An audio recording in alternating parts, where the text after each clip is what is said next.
एक ऐसा स्थान, एक ऐसी पहाड़ की चोटी जहाँ पे कोई व्यक्ति, साधारण व्यक्ति जा भी ना सके। वहाँ एक व्यक्ति सपनों में जाता है और सपनों में जाकर आधी रात में माता रानी को अपने साथ एक ऐसी जगह पर लेकर आता है और जहाँ पे उसका स्वप्न टूटता है, और स्वप्न जहाँ पे टूटता है वहीं पे माता को स्थापित कर देता है ना? बड़ी विचित्र कहानी। तो ऐसी ही एक कहानी, एक ऐसी ही कथा जुड़ी है उस मंदिर से जिस मंदिर पे आज हम जा रहे हैं। सामने मेरी गाड़ी खड़ी है, आप लोग देख सकते हैं, और ये चारों तरफ पहाड़ियों से, जंगलों से घिरा हुआ है, और यहाँ मेरी बैठी है फैमिली।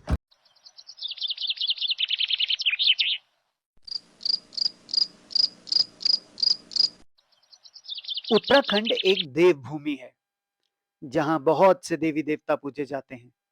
यहाँ प्रति 100-200 मीटर पर आपको एक मंदिर जरूर देखने को मिलेगा, और यही स्थानीय देवी देवता अपने गांव, अपने क्षेत्र और यहाँ के स्थानीय निवासियों के कुल की रक्षा करते हैं। इसीलिए तो संकट आने पर पहाड़ी व्यक्ति किसी मित्र या सगे संबंधी से पहले देवी देवताओं का स्मरण करते हैं।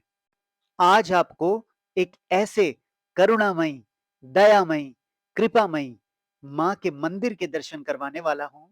कहते हैं जिन्हें मना लो, रिझा लो और सच्चे मन से पूजा करो तो मनोवांछित फल मिलता है। जय। आप प्रतीक रिखाड़ी को जानते हो? कौन प्रतीक रिखाड़ी? कौन प्रतीक रिखाड़ी? कौन प्रतीक रिखाड़ी? कौन प्रतीक रिखाड़ी?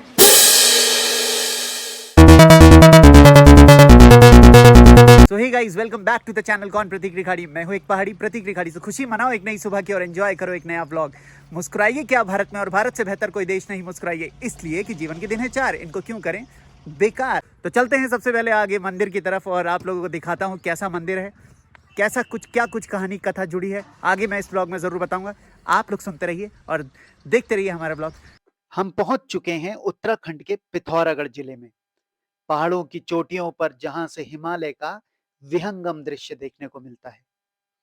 और हमें जाना कहाँ है? हमें जाना है पहाड़ों की जड़ों पर, एक गांव में जिसका नाम है कुजगाड़, और जहां बसती है गाड़ देवी। पहाड़ी लोग तो गाड़ गधेरों से भली भांति परिचित होंगे। अन्य सभी लोगों को पहले बता दूं कि पहाड़ों की जड़ों पर पानी के भराव या बहते पानी को गधेरा कहते हैं। अब आपके मन में ये प्रश्न उठ रहा होगा कि गाड़ देवी कौन है? तो बताता चलूं कि ये सभी देवी देवताओं की धर्म बहन मानी जाती हैं। कहीं गोलू देवता के साथ अन्यारी देवी के रूप में पूजी जाती हैं, तो कहीं गाड़ की गढ़ देवी के रूप में पूजी जाती हैं। इनका निवास गाड़ गधेरों में होने के कारण इन्हें गाड़ देवी भी कहा जाता है।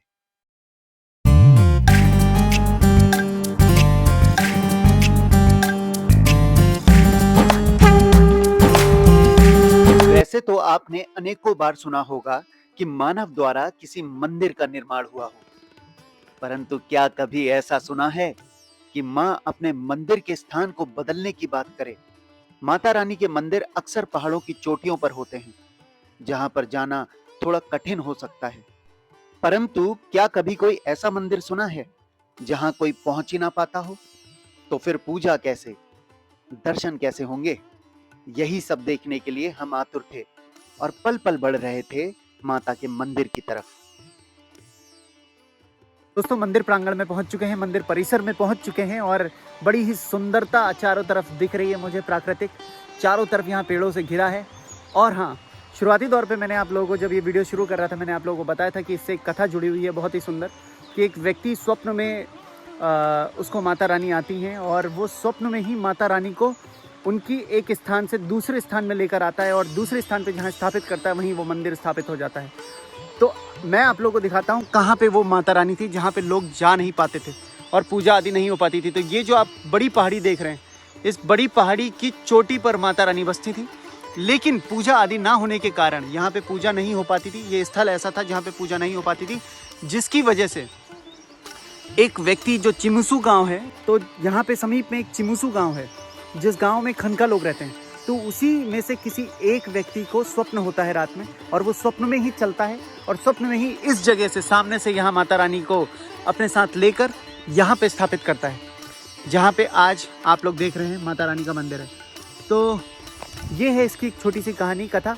जो मैं और अच्छे से विस्तार से मैं आप लोगों को बताता हूँ। अभी चलते हैं मंदिर की तरफ और मैं आप लोगों को मंदिर में माता रानी के दर्शन भी कराता हूँ और साथ साथ मैं आप लोगों को दिखाऊंगा क्या कुछ है मंदिर में। चलते हैं।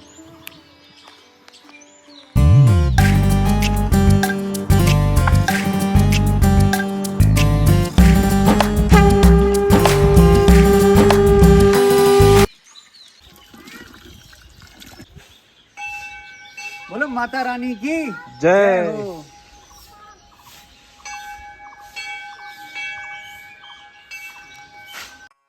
पहाड़ में स्थित गाड़ देवी माता का मंदिर ऐसे स्थान पर था जहां पर भक्तों का पहुंच पाना असंभव था। इसी कारण ना पूजा अर्चना हो पाती थी और ना ही माता रानी के दर्शन। यहाँ समीप में एक चिमुसी गांव है।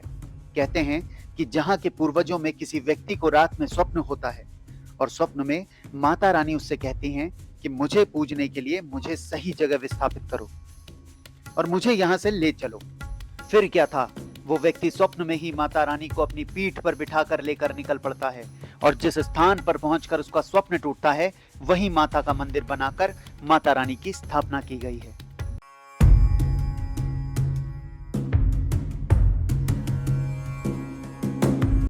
तो दोस्तों ये यहाँ की सेवा है जो ये लोग आप लोग देख रहे हैं, परिवारजन यहाँ पे साफ सफाई करते हुए आप लोगों को नजर आ रहे हैं और ये अपने आप में भगवान की एक सेवा मानी जाती है। तो सबसे पहले यहाँ पे साफ सफाई करेंगे साथ में मिलकर परिवार के साथ और फिर मैं आप लोगों को दर्शन कराऊंगा माता रानी के।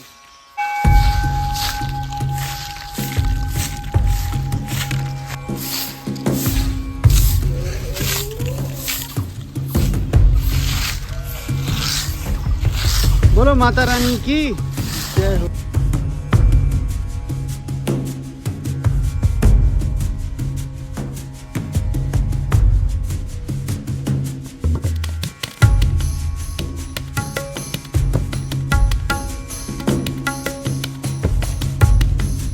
दोस्तों पिथौरागढ़ से लगभग 18 किलोमीटर दूर, पिथौरागढ़ शहर से 18 किलोमीटर की दूरी पर गाड़ देवी मैया का एक मंदिर पड़ता है जहां मैं आप लोग के लिए सम्मुख आया हूं और ये आप लोगों को दर्शन कराता हूं। सबसे पहले तो सब लोग आप लोग भी बोलेंगे बोलो माता रानी की जय हो। यहाँ पे मेरे सम्मुख अभी बैठे हुए हैं हरीश जी। यहाँ पे जो आस्था है जो आपकी इस मंदिर के प्रति वो कहाँ से उत्पन्न हुई? ये हमारे जो पहले के दिन से ही जो हमारे पिताजी हमारे दादाजी लोग इस माता रानी को मानते थे जी। तो उनकी मान्यता के अनुसार यहाँ पे उनका बोलना ये है कि आप जो भी यहाँ पे सच्चे मन से मांगोगे हाँ। आपकी वो मनोकामना माता रानी बहुत जल्द पूरी करती है। मैं भी यहीं से हो रखा हूँ और मेरी जॉब भी माता रानी ने लगवाई। ये माता मम्मी पापा बोलते हैं हमारे, तो हम भी उसी को आगे बढ़ाते हुए अपने बच्चों को यहाँ लाते हैं। जब भी छुट्टी आता हूँ तो यहाँ लाते हैं हम जी। और मान्यता रखते हैं माता रानी की और हमेशा दरबार में आते हैं माता रानी। तो दोस्तों आप लोगों ने देखा कि मंदिर की कितनी महिमा है। हरीश जी की नौकरी भी नहीं लग रही थी और उसके लिए भी इन्होंने मांगा था।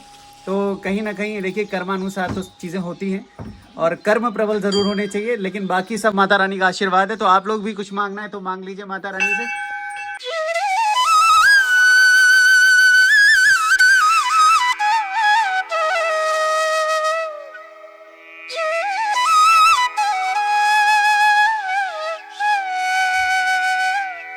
पहले लोग यहाँ दूर दूर से पैदल आते थे क्योंकि सड़क मार्ग न था और दूर से ही माता रानी को हाथ जोड़कर प्रार्थना करते थे। परंतु अब सड़क बनने से यहाँ तक बड़ी ही सहजता से पहुंचा जा सकता है और मंदिर निर्माण कार्य और सौंदर्यीकरण का भी ध्यान रखा गया है।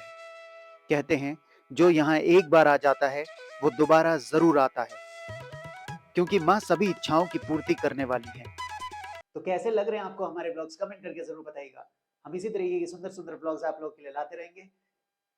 जल्द मिलते हैं एक नए ब्लॉग के साथ, तब तक के लिए टेक केयर, बाय बाय।